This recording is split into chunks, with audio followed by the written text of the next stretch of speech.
प्यार से विवाह तक का सफ़र इतना लंबा होगा उन्होंने सोचा ना था। दो युवा दिलों ने दाम्पत्य जीवन के सपने संजोने शुरू कर दिए थे, लेकिन इंतजार की घड़ियां बढ़ती जा रही थी। मुझे गुमसुम और उदास देखकर माँ ने कहा, क्या बात है रति, तू इस तरह मुंह लटकाए क्यों बैठी है? कई दिन से मनोज का भी फोन नहीं आया। दोनों ने आपस में झगड़ा कर लिया क्या?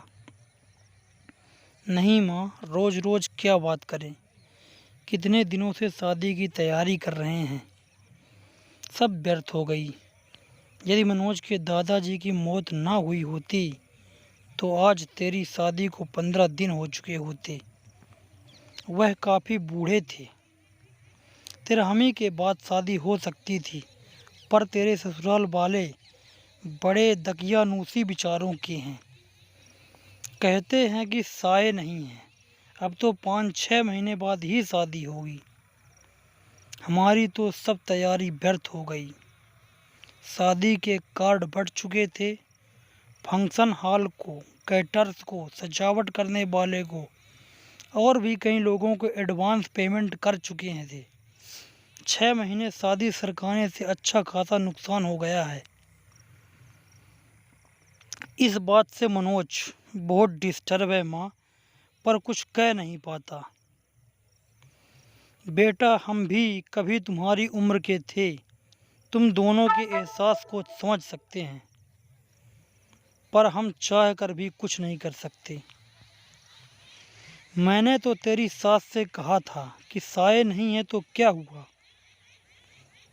अच्छे काम के लिए सब दिन शुभ होते हैं। अब हमें शादी कर देनी चाहिए। मेरा इतना कहना था कि वह तो भड़क गई और कहने लगी, आपके लिए सब शुभ होते होंगे, पर हम तो सायों में भरोसा करते हैं। हमारा इकलौता बेटा है। हम अपनी तरफ से पुरानी मान्यताओं को अनदेखा कर मन में कोई वहम पैदा नहीं करना चाहते। रति सोचने लगी कि मम्मी इससे ज़्यादा क्या कर सकती हैं और मैं भी क्या करूं। मम्मी को कैसे बताऊं कि मनोज क्या चाहता है। नर्सरी से इंटर तक हम दोनों साथ साथ पढ़े थे, किंतु दोस्ती इंटर में आने के बाद हुई थी। इंटर के बाद मनोज इंजीनियरिंग करने चला गया और मैंने बीएससी में दाखिला ले लिया था। कॉलेज अलग अलग पर भी हम दोनों छुट्टियों में कुछ समय साथ बिताते थे। बीच में फ़ोन पर बातचीत भी कर लेते थे।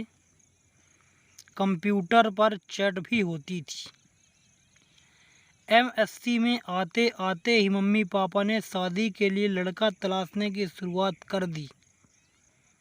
मैंने कहा भी कि मम्मी एमएससी के बाद शादी करना, पर उनका कहना था कि तुम अपनी पढ़ाई जारी रखो, शादी कौन सी अभी हुई जा रही है।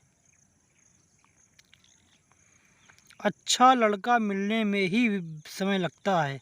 शादी की चर्चा शुरू होते ही मनोज की छवि मेरे आंखों में तैर गई थी। यूं हम दोनों एक अच्छे मित्र थे, पर तब तक शादी करने के वादे हम दोनों ने एक दूसरे से नहीं किए थे। साथ साथ मिलकर भविष्य के सपने भी नहीं देखे थे। पर मम्मी द्वारा शादी की चर्चा करने पर मनोज का ख्याल आना, क्या इसे प्यार समझूं? क्या मनोज भी यही चाहता है? कैसे जानूं उसके दिल की बात?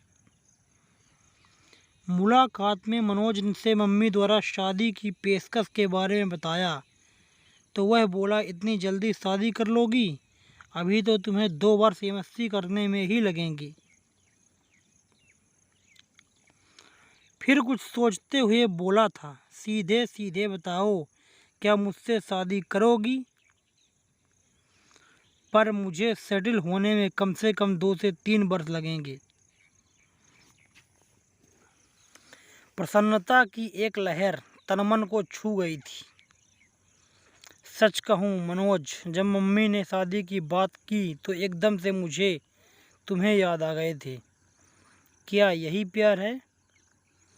मैं समझता हूँ यही प्यार है। देखो, जो बात अब तक नहीं कह सका था, तुम्हारी शादी की बात उठते ही मेरे मुंह पर याद आ गई और मैंने तुम्हें प्रपोज कर डाला।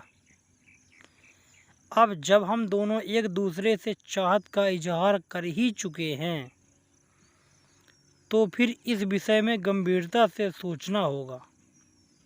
सोचना ही नहीं होगा रति, तुम्हें अपने मम्मी पापा को इसके लिए, शादी के लिए मनाना होगा। घर वाले मान जाएंगे। देखो, अभी तो मेरा इंजीनियरिंग का अंतिम साल है। मेरी कैट की कोचिंग भी चल रही है, उसी की परीक्षा देनी है। वैसे हो सकता है इस साल किसी अच्छी कंपनी में प्लेसमेंट मिल जाए, क्योंकि कॉलेज में बहुत से कंपनियां आती हैं और जॉब ऑफ़र करती हैं। अच्छा ऑफ़र मिला तो मैं स्वीकार कर लूँगा, और जैसे ही शादी की चर्चा शुरू होगी मैं तुम्हारे बारे में बता दूँगा। प्यार का अंकुर तो हमारे बीच पनप ही चुका था, और हमारा यह प्यार अब जीवन साथी बनने के सपने भी देखने लगा था। अब इसका जिक्र अपने अपने घर में करना ज़रूरी हो गया था। मैंने मम्मी को मनोज के बारे में बताया तो वह बोली, वह अपनी जाति का नहीं है, यह कैसे हो सकता है? तेरे पापा तो बिल्कुल नहीं मानेंगे। क्या मनोज के माता पिता तैयार हैं? अभी तो इस बारे में उसके घर वाले भी कुछ नहीं जानते। फाइनल परीक्षा होने तक मनोज को किसी अच्छी कंपनी में जॉब का ऑफ़र मिल जाएगा और रिजल्ट आते ही वह कंपनी ज्वाइन कर लेगा। उसके बाद ही वह अपने मम्मी पापा से बात करेगा। ज़रूरी है कि वह मान ही जाएंगे। मम्मी, मुझे पहले आपकी इजाज़त चाहिए। यह फैसला मैं अकेले कैसे ले सकती हूँ? तुम्हारे पापा से बात करनी होगी। उनसे बात करने के लिए मुझे हिम्मत जुटानी होगी। यदि पापा तैयार नहीं हुए तो तुम क्या करोगी? करना क्या है मम्मी, शादी होगी तो आपके आशीर्वाद से ही होगी, वरना नहीं होगी। इधर मेरा एमएससी फाइनल शुरू हुआ, उधर इंजीनियरिंग पूरी होते ही मनोज को एक बड़ी कंपनी में अच्छा स्टार्ट मिल गया, और यह भी करीब करीब तय था कि भविष्य में कभी भी कंपनी उसे यूएस भेज सकती है। मनोज के घर में भी शादी की चर्चा शुरू हो गई थी। मम्मी को जैसे तैसे मना लिया और मम्मी ने पापा को, किंतु मनोज की मम्मी इस विवाह के लिए बिल्कुल तैयार नहीं थी। इस फैसले से मनोज के घर में तूफान खड़ा हुआ था।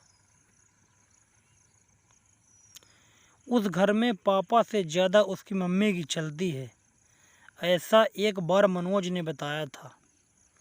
मम्मी, आपकी यह जिद मनोज को आपसे दूर कर देगी। आजकल बच्चों की मानसिक स्थिति का कुछ पता नहीं चलता कि कब वह क्या कर बैठे। आज के ही अखबार में समाचार है कि माता पिता की स्वीकृति न मिलने पर प्रेमी प्रेमिका ने आत्महत्या कर ली।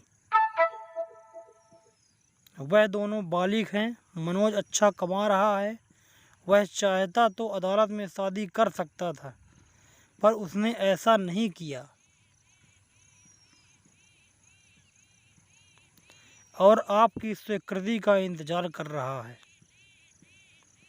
अब फैसला आपको करना है, मनोज के पिता ने कहा था। बेटा, मुझे तो मनोज की इस शादी से कोई इतराज़ नहीं है।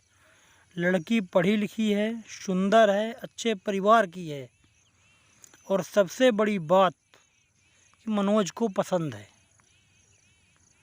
बस हमारी जाति की नहीं है तो क्या हुआ, पर तुम्हारी मम्मी को कौन समझाए। जब सब तैयार हैं तो मैं भी उसकी दुश्मन हूँ क्या? मैं ही बुरा क्यों बनूँ? मैं भी तैयार हूँ। मम्मी का इरादा फिर बदले, इससे पहले ही मंगनी की रस्म पूरी कर दी गई थी। तय हुआ था कि मेरी एमएससी पूरी होते ही शादी हो जाएगी। मंगनी हुए 1 साल हो चुका था, शादी की तारीख भी तय हो चुकी थी। मनोज के बाबा की मौत ना हुई होती तो हम दोनों अब तक हनीमून मनाकर कुल्लू मनाली शिमला से लौट चुके होते और 3 महीने बाद मैं भी मनोज के साथ अमेरिका चली जाती। पर अब 6-7 महीने तक सोए नहीं थे। अतः शादी तभी होगी किसी की, ऐसा मनोज की मम्मी ने कहा है।